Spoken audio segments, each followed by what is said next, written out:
Hello everyone and welcome to today's video. I do want to talk about habits and things I gave up, things that have changed for me as a female minimalist. Now, I made a similar video about 1.5 years ago where I talked about, I think, 6 things that I gave up by becoming a minimalist, or just things that I choose not to do, and those were makeup, shopping, shaving, caring a lot about my hair, dressing up, and also I stopped caring about how people think about me. But if you want to know more about that, I'm going to link you the video up here. And for the most part, that's still true. I still don't use makeup. I still don't shave my legs. I still very much try to be very authentic and not dress or act in a way to impress other people, but just to be very authentic to me and to feel comfortable in my body and be truthful to myself. But I think there are more things to say to that, and that's why I'm making today's video. And I think there are some very important things,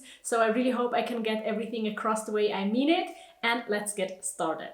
So in addition to the things that I gave up then, which are more so like just habits that are perceived feminine, some of them, and I also do want to say in this video again that this is what I'm trying to do and what I'm doing, what I'm choosing to do, and that does not mean that you need to do any of these things to be a good minimalist, to be a good female minimalist, to be feminine or not feminine, or that there's any like better way in doing things. And hand in hand with that, the first thing I want to talk about today is that I'm trying to give up like judging other people. Especially I want to give up judging other people for their appearance or choices in where to be, what to say, things like that. Of course, there's like a hard line when it comes to like abusive behavior and discrimination. I do not approve of that, and I don't think that you can just do it if you like to do it. But I mean personal preference. If somebody has short hair, long hair, a brown pair of pants, a blue pair of pants, I really do not want to judge people for how they choose to live their lives, as long as it's not discriminating against others. And I think that's something really important and something that you can work on for many, many years, because of course I'm not free of thoughts about other people, and as soon as we don't understand other people, we maybe start to judge them or think like, why is that person doing it that way? I would have totally done it differently. And I think it's a habit of us also to talk behind people's backs with other people, with our friends, for example. But I really do want to give that up and to give people chances to live their life however they want to live it. And if I have a question, if I don't understand something, I can ask. I can assume that that person has a reason to do it that way, and I can just let people live their lives. And I really hope people do the same for me, because I try to live my life happy for myself, being authentic, and I do not want to be judged for the length of my hair or the colors I choose to wear or the kind of shoes I have or the amount of stuff I own. And so I think that's something that's minimalist beyond the meaning of like having less stuff, but it's minimalist in a way of like being mindful about my thoughts, being mindful how I interact with others, and focusing on the stuff that's important, because I think gossip is not important. And then the next one is really, really important to me, and it's something that I have learned during the past few months, I would say. And it's something that I have been judging people in the past for, talking about judging other people. And it is that I realized that I do not need to prove myself or anything to other people, also when it comes to being a minimalist. Now, I want to talk a bit more about that. And it goes hand in hand also with the video I shared 1.5 years ago, stating that I do not shave my legs, I do not wear makeup, I do not use like a lot of hair care products or dress up for certain occasions. Yes, that's generally true, and that's still true. I have not used makeup a single time since making that video and a few years before that. But actually it doesn't matter. I do not need to prove to anybody anything about being feminine, being not feminine, being a real minimalist by not using makeup. I do not need to prove myself in a way of like sticking to like not shaving to really be minimalist. I do not need to prove myself in a way of like I said I have an extreme minimalist wardrobe, so I'm not allowed to have more than 3 sweaters because 3 sweaters is all I actually need. And you maybe heard me talk more about my extreme minimalist or like only minimalist wardrobe during the past few months. And I'm gonna link you a video up here where I explain why I'm giving up having an extreme minimalist wardrobe and invite some more pieces if I want to into my wardrobe. And so that has just really been a huge learning. And I think that's actually much more powerful than just like strictly giving up makeup. It's a lot more powerful to just say, I do not need to prove anything to anybody, and I can live my life however I feel, and I can change my mind. I can be a perfectly good minimalist while having a ton of makeup if that's like what I'm really passionate about. You can have stuff and still be a minimalist. You can have a little amount of stuff and not identify as a minimalist. The same goes for many other things, like you can own a car and care for the environment. We all are hypocrites to some extent. And I don't think we gain a lot from trying to be super strict and proving to other people that we are a certain way and proving our worth through being very strict with ourselves. Again, I think there's like a hard line when it comes to discrimination or saying like, I don't need to prove anything to you, so I can just lie and change my mind in that way, like distorting the truth about past or things like that. I don't think these things are okay, but I do think as long as we're authentic and honest, we're absolutely allowed to not live up to some weird principles and weird rules that people make for us and that people ask from us or that society thinks we should follow through with or live up to.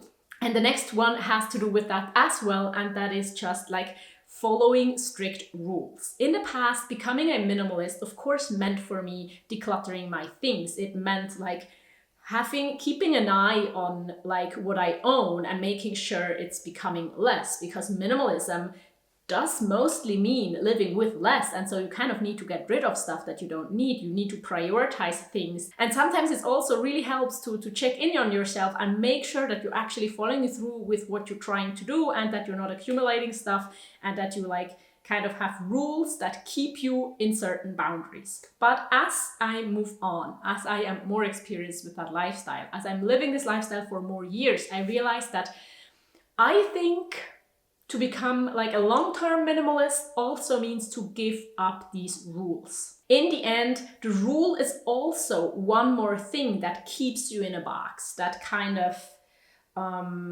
makes you less free. And I think minimalism should in the end make it possible for us to do whatever we want while leaving the things behind that do not matter to us, that do not help us. And rules can certainly help, at least in the beginning, but I think as we move on, it's better if we are able to learn to just trust ourselves, if we get to know ourselves, and if we can like kind of go with the flow and start deciding what's best for us in the moment, out of the circumstances that are surrounding us and not based on some rules we gave ourselves in the past. So I'm trying to give up rules, especially when it comes to like possessions, but also when it comes to minimalism in general, and also when it comes to like mindset and beliefs that I have for myself or for being a minimalist. And as long as I'm following my other values of trying to purchase things in an ethical, sustainable way and just being intentional in general when it comes to how I spend my money, my time, my resources, my thoughts, everything, like,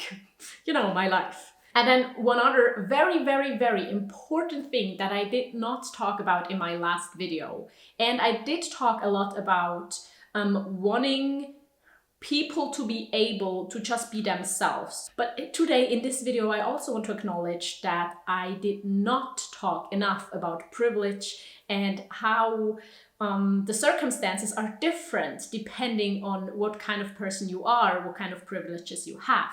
So while I still think that you should be just authentic and dress the way you want, care about what you want, and talk the way you want, and just, you know, act the way you want, of course, always honoring other people's like rights and boundaries as well, I still think it's important to acknowledge that if you're discriminated against, like no matter if it's just because you're a woman and you're not as privileged as men are, if you are a person of color, if you are like a marginalized person of any other way when it comes to sexuality, your looks, your abilities, your whatever it is. Having different privileges makes it easier or harder to actually be authentic and act the way you think you truly are, because some of us are praised for the way we act and the way we are honest and authentic, while others are discriminated against if we speak the truth, or if we are maybe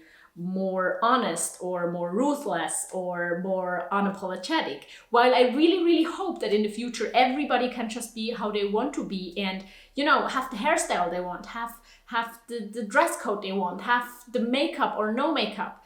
I still see that that's just not reality right now. Some of us might dress a certain way or use makeup not because they want to, but because they know they're facing discrimination if they don't do it that way at their workplace or in their families or in their friend circles. And so I do want to acknowledge that and just see that we are not as free as maybe I am as a white woman working from home, because I can do almost whatever I want, because the only restriction I have at my workplace is my maybe community guidelines on YouTube, and I'm not about to violate these. But I see that that's not the case for many people, and that I am still in a very, very privileged position, and that a lot of you might face more obstacles when trying to be really authentic and true to yourselves. So let's come back to being a minimalist as a female person. I do think that there are now, I think in the past it was maybe different, but now there are like male, female, non-binary people identifying as minimalists, and in the end it's just a label, so I don't think it's actually that important. But when we talk about extreme minimalism, I still think it's kind of like male dominated. I don't really know what the reasons are for that, and I do have to say, like, I am slowly like getting back from that label and stating that I'm not identifying as an extreme minimalist anymore, not even when it comes to my wardrobe or to my toiletries or anything like that. But again, I do think that it's absolutely not about that label. It's not about like being strict and proving to anybody that I'm worth being a minimalist.